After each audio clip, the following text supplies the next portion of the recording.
Vincent van Gogh Self-Portraits Coloring Book.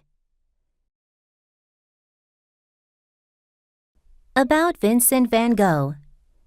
Vincent van Gogh was a Dutch painter and an important figure in art history.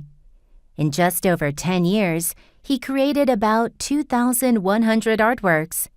Among these, he painted around 860 oil paintings, most of them in the last 2 years of his life. Van Gogh's paintings are famous for their bright colors and strong brushstrokes. He painted many landscapes, still lifes, and portraits, including self-portraits. Though Van Gogh is now famous, he was not successful during his lifetime and faced many difficulties.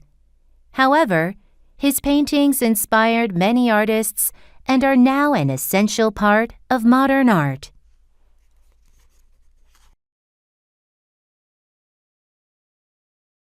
The Bearers of the Burden. In December 1878, Vincent went to the Borinage, a coal mining village in Belgium, to work as a missionary. Vincent was surprised by the difficult and harsh lives of the miners. He dedicated himself to preaching and helping them in many ways. Vincent painted this work about 2 years after he left the Borinage. These women are the wives of the miners. They are using all their strength to lift the heavy bags of coal. Behind the women, we can see the figure of Christ on the cross. It is as if he is showing us how difficult their lives are.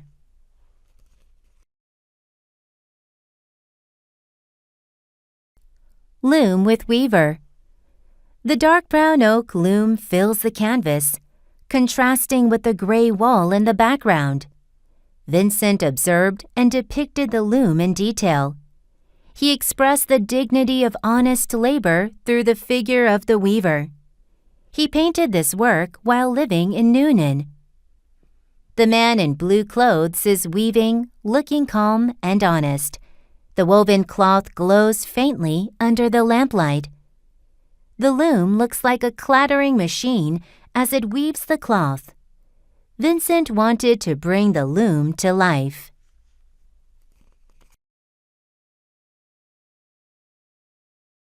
The Potato Eaters. After a long day, a family of farmers is having a simple dinner of boiled potatoes and coffee. Vincent painted the scene when he returned to Noonan, the Netherlands, after his difficult time in the Borinage. He wanted to show the honest labor of farmers in this painting. Vincent observed the farmers closely to capture every detail, especially their faces and hands. He made around 40 sketches before completing the painting. The clock on the left wall shows 7 o'clock. Through the rough hands of the farmers, Vincent wanted to express the importance of their hard work. The farmer's wrinkled face, glowing under the lamplight, shows not only a difficult life, but also the value of hard work. Portrait of Père Tanguy. Julien-François Tanguy ran an art supply store in Montmartre, Paris. He was friends with many Impressionist painters, and he often accepted their paintings in exchange for his products. Tanguy even displayed Vincent's paintings in his store. Vincent painted Tanguy twice in his store, decorated with Japanese prints. Tanguy collected many Japanese prints that were popular at the time and used them to decorate the walls of his art store. Look at his hands. What kind of person did Vincent want to describe Tanguy as?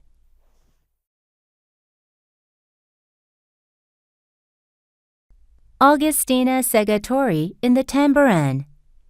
Augustina Segatori was the owner of the Café du Tambourin in Montmartre, Paris. Vincent often ate there and paid for his meals with his paintings.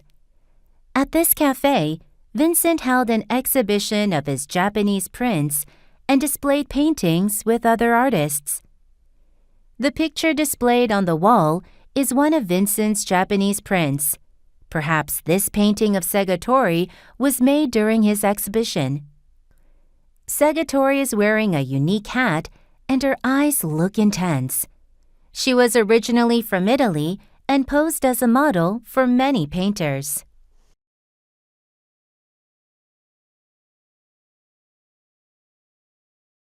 The Yellow House.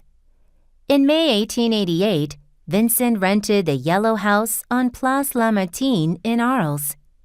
He wanted to paint there with his friends. Vincent sent invitations to several friends, but only Paul Gauguin came to Arles under the condition that Theo, Vincent's brother, would sell his paintings. There were 2 rooms on the second floor of the Yellow House. The one on the left was Vincent's room, and the room with the open window frames was where Gauguin stayed. The first floor had a kitchen and a studio. Next to the Yellow House, there was a grocery store. The building with the pink walls on the left was the restaurant Venissac, where Vincent often went.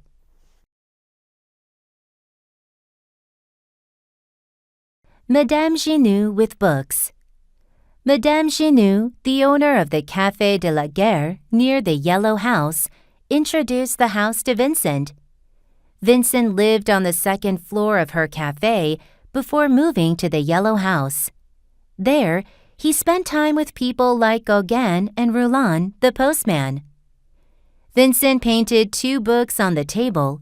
He wanted to make Madame Genoux look intelligent. Perhaps Vincent added the books to thank her for her help. Madame Genoux is wearing the traditional costume of Arles. Vincent painted 2 portraits of Madame Genoux.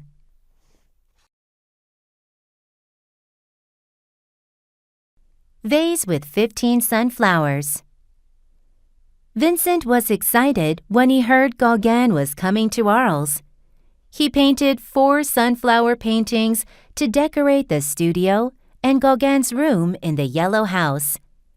Gauguin liked the sunflower paintings, and Vincent's favorite was the one with 15 sunflowers. The sunflowers, floor, and vase are all yellow. What did yellow mean to Vincent?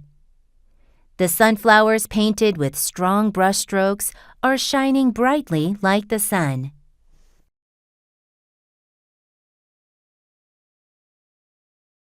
Pont de Langlois. The sunny weather in Arles reminded Vincent of Japanese prints. He painted the Langlois Bridge on the outskirts of Arles. The blue sky in the painting shows the clear and bright weather of Arles. When a large boat passes by, the bridge splits into 2 parts.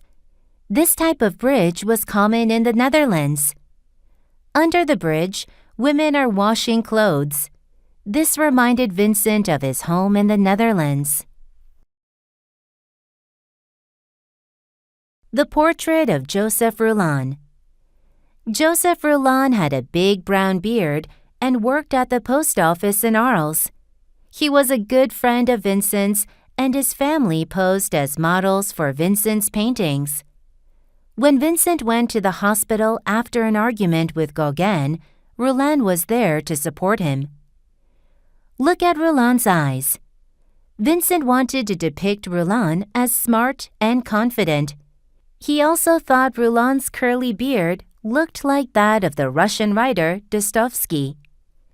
In the green background, there are flowers like poppies, daisies, and roses. Vincent probably painted these flowers to show Roulin's kindness.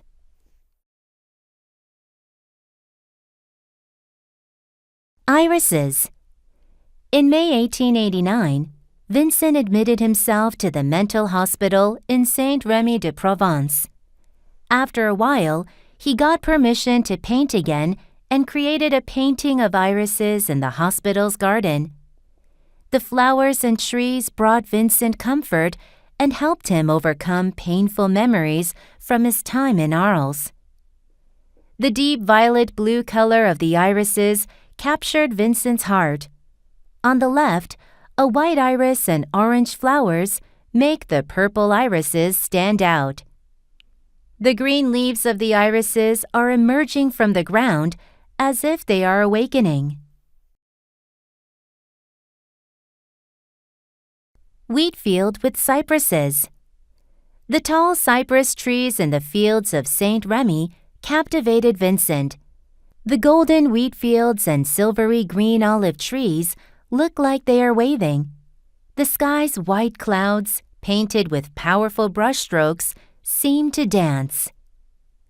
The cypress trees reach high towards the sky, standing behind the swaying trees and wheat field. They remind us of Vincent's passionate heart, always hopeful and eager to paint. The Good Samaritan, after Delacroix. In the hospital at Saint Remy, Vincent copied works by Millet, Rembrandt, and Delacroix.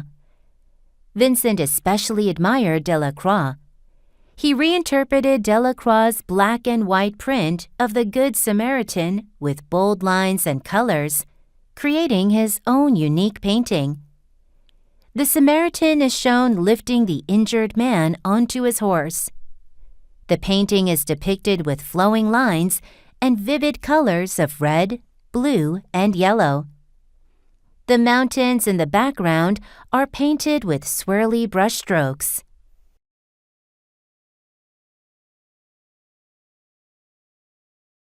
Portrait of Dr. Gogh. On May 16, 1890, Vincent needed a new place to settle after leaving Saint Remy. The painter Camille Pissarro introduced Theo to Dr. Gogh.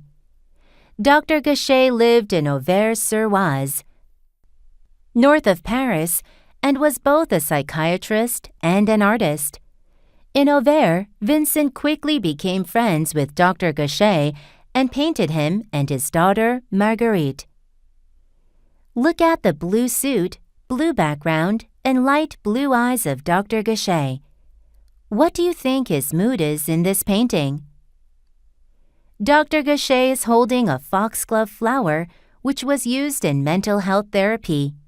He treated patients with natural remedies, including herbs. Stairway at Auvers. Vincent completed this painting shortly after arriving in Auvers. It depicts the stairway behind the Ravoux Inn where Vincent stayed. The curving stairs and winding path add a sense of liveliness to the painting. A man with a cane is coming down the stairs. He looks as if he's about to greet two women warmly. Where do you think the women in the painting are heading? If they go to the right, there's a church. Maybe they are on their way to attend a worship service. The church at Auvers. The gray church portrayed in thick and wavy outlines stands under a cobalt blue sky. Its orange roof adds a rich splash of color, while the garden path and flowers are painted with vibrant brushstrokes. This makes the path and church seem almost alive. The bright touches used to draw the steps of the women walking on the path make the painting look lively. The bell tower of the Auvers church reminded Vincent of the towers and graveyards in Nuenen, the Netherlands. Houses at Auvers. In early summer, Vincent painted the beautiful landscapes of Auvers. He was interested in the few remaining thatched roof houses. As these roofs were becoming rare and Vincent found them beautiful, he captured them in his art. The red, blue, and sky blue tiled roofs look as beautiful as a scene from a fairy tale.